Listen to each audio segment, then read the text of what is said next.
Good morning, students. Today we're doing chapter 14, section 5, women's rights. This is one section that particularly matters a lot to me because my grandmother was born in Scotland and came to America via Canada and then came on down through into South Dakota and Minnesota. My other grandmother was born here in this country, and being born here in this country at that time meant that she did not have the right to vote. So women's rights, which we kind of take for granted today, we just accept that women have rights today. A woman can run for president. A woman can do anything that a man can do in today's economic world and career world, and we've been in that kind of situation for quite a long time. However, it is relatively new to people like my grandmother, my mother, and even me. I saw hardships and struggles because of the lack of equality for women's rights in this country. The great thing is that we live in a country where people can earn, fight for, and accomplish equal rights. And that's what we're always trying to do, is make this country a better place for all people. So let's take a look at chapter 14, section 5, page 461, women's rights. If you are there, you're a school teacher in New York State in 1848. Although you earn a small salary, you still live at home. Your father does not believe that unmarried women should live alone or look after their own money. One day in a shop, you see a poster about a public meeting to discuss women's rights. But you know your father will be angry if you go to the meeting. But you are very curious. Would you attend the meeting, and why? Building background. Women were active in the movements to reform prisons and schools. They fought for the temperance and worked for abolition. But with all their work for social change, women still lacked the many rights and opportunities of their own. Throughout the 1800s, the women's rights movement gradually became stronger and more organized. Okay, now we're on 461, women's struggles for equal rights. Fighting for the rights of African Americans led many female abolitionists to fight for women's rights. In the mid-1800s, these women found that they had to defend their right to speak in public, particularly when a woman addressed both men and women. For example, members of the press, the clergy, which means anybody related to the church, and even some male abolitionists criticized the Grimke sisters. These critics thought that the sisters should not give public speeches. They did not want women to leave their traditional female roles. The Grimkes protested that women had a moral duty to lead the anti-slavery movement. Early writings for women's rights. In 1838, Sarah Grimke published a pamphlet arguing for rights for women. She titled it Letters on the Equality of the Sexes and Condition of Women. Early writing, here's a quote from it. I ask no favors from my sex, ask all our brethren, is that they will take from their feet off our necks and permit us to stand upright on that ground which God has designed us to occupy. All right. Page 462. Sarah Grimke also argued for equal educational opportunities. She pointed out laws that negatively affected women. In addition, she demanded equal pay for equal work. Sarah Grimke never married.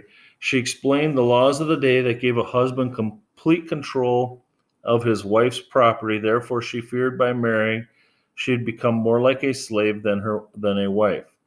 Her sister Angelina did marry, but she refused to promise to obey her husband during their marriage ceremony. She married Theodore Weld, an abolitionist. Weld agreed to give up his legal right to control her property after they married. For the Grimkes, the abolitionist principles and women's rights were identical. Women's rights principles were identical. In 1845, famous transcendentalist Margaret Fuller published The Women in the 19th Century. This book used well-known sayings to explain the role of women in American society. Fuller used democratic and transcendentalist principles to stressed the importance of individualism to all people, especially women. The book influenced many leaders of the women's rights movement. Sojourner Truth. Sojourner Truth was another powerful supporter of both abolition and women's rights. She had been born into slavery in about 1797. Her birth name was Isabella Baumfree. She took the name Sojourner Truth because she felt that her mission was to be a sojourner or traveler to spread the truth. Though she never learned to read or write, she impressed many well-educated people.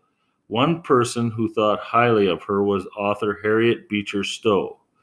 Stowe said that she had never spoken with anyone who had more personal presence than this woman. Truth stood 6 feet tall and was a confident speaker. In 1851, Truth gave a speech that is often quoted to this day. That man over here says that women need to be helped into carriages and lifted over ditches to have the best place everywhere. Nobody helps me into carriages or over mud puddles or gives me any best place. Look at me. I have plowed and planted, and no man could head, meaning outwork me, and I ain't a woman.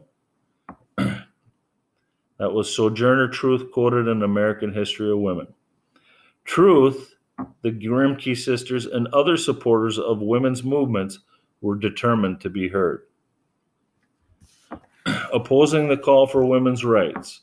Publications about women's rights first appeared in the United States shortly after the American Revolution. However, women's concerns did not become a national issue with strong opposition for many years. The movement grows. The change took place when women took more active and leading role in reform and abolition. Other social changes led to the rise of women's movement. Women took advantage of better educational opportunities in the 1800s.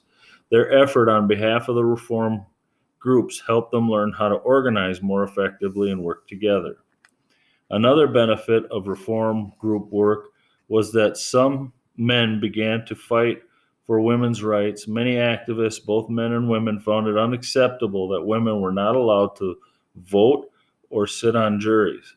They were also upset that married women in many states had little or no control over their own property. Opposition to women's rights. Like the abolitionist movement, the struggle for women's rights faced opposition. Many people did not agree with some of the goals of the women's rights movement.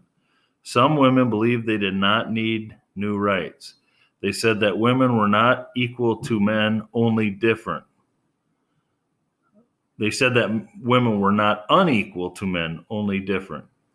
Some critics believe that women should not try to work in public for social change.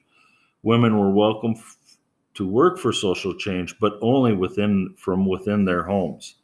Let's not look away from her own little family circle for the means of producing moral and social reforms, wrote T.S. Arthur. His advice appeared in a popular women's magazine called The Lady at Home. Some people also thought that women lacked the physical and mental strength to survive without men's protection. They believed that a woman should go from the protection of her father's home to that of her husband's. They also thought that the woman could not cope with the outside world, therefore a husband should control his wife's property. Despite opposition, women continued to pursue their goal of greater rights. Seneca Falls Convention in 1840, Elizabeth Cady Stanton attended the World's Anti-Slavery Convention in London, England, while on her honeymoon. She discovered that unlike her husband, she was not allowed to participate. All women in attendance had to sit behind the curtain in a separate gallery of the convention hall. William Lloyd Garrison, who helped found the American Anti-Slavery Society, sat with them in protest. The treatment of women abolitionists at the convention angered Stanton and her new friend Lucretia Mott. Apparently, even many abolitionists did not think women were equal to men. Stanton and Mott wanted to change this, so they planned to form a society to advance the rights of women. 8 years passed before Stanton and Mott finally announced the Seneca Falls Convention. The first public meeting about women's rights held in the United States. It opened on July 19, 1848 in Seneca Falls, New York. Declaration of Sentiments. This is what their rules and organization was about. The convention organizers wrote a Declaration of Sentiments. This document detailed briefs about the social injustice towards women. They used the Declaration of Independence as the basis for the language of their Declaration of Sentiments. The authors included 18 charges against men, or the same number of charges that had been charged against King George III in the Declaration of Independence. The Declaration of Sentiments was signed by some 100 people. About 240 people attended the Seneca Falls Convention, including men such as abolitionist Frederick Douglass, many other reformers who worked in the temperance and abolitionist movement were present. Several women who participated in the convention in nearby factories, one of them was 19-year-old Charlotte Woodward, signed the Declaration of Sentiments. She worked long hours in a factory making gloves. Her wages were very low, and she could not even keep her earnings. She had to turn her wages over to her father. Women's rights leader. After the convention, the struggle continued. Women's rights activists battled many difficulties and much opposition. Still, they kept working to obtain greater equality for women. Among the women, many women working for women's rights, three became important leaders: Lucy Stone, Susan B. Anthony, and Elizabeth Cady Stanton. Each brought different strengths for women's rights. Lucy Stone was a well-known spokesperson for the Anti-Slavery Society in the early years of women's rights movement. Stone became a gifted speaker. Elizabeth Cady Stanton called her the first who really stirred the nation's heart on the subject of women's wrongs. Susan B. Anthony brought strong organizational skills to the women's rights movement. She did much to turn the fight for women's rights into a political movement. Anthony argued that women and men should receive equal pay for equal work. She also believed that women should be allowed to enter traditional male professions such as religion and law. Anthony was especially concerned with laws that affected women's control of money and property. Anthony led a campaign to change laws regarding property rights of women. She wrote in her diary that no woman could ever be free without a purse of her own. After forming a network to cover the entire state of New York, she collected more than 6,000 signatures to petition for new property rights. In 1860, due largely to the efforts of Anthony, New York finally gave married women ownership of their wages and property. Other states in the Northeast and Midwest soon created similar laws.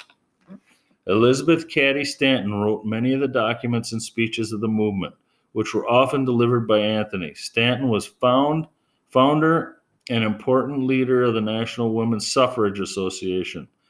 The national organization was considered one of the more radical groups because of its position that abolition was not a more important cause than women's rights.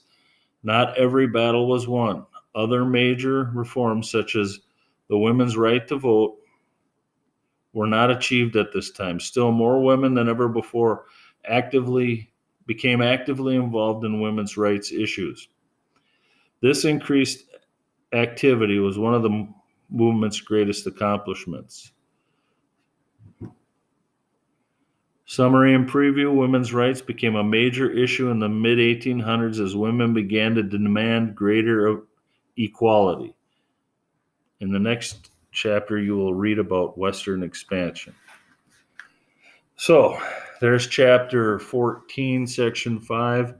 Development of women's rights really built upon the abolitionist movement, and people were fighting to end slavery.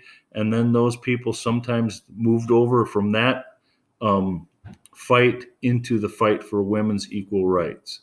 Two significant factors that happened in the 1800s, and I'll end with it right there. Thank you for listening. Have a great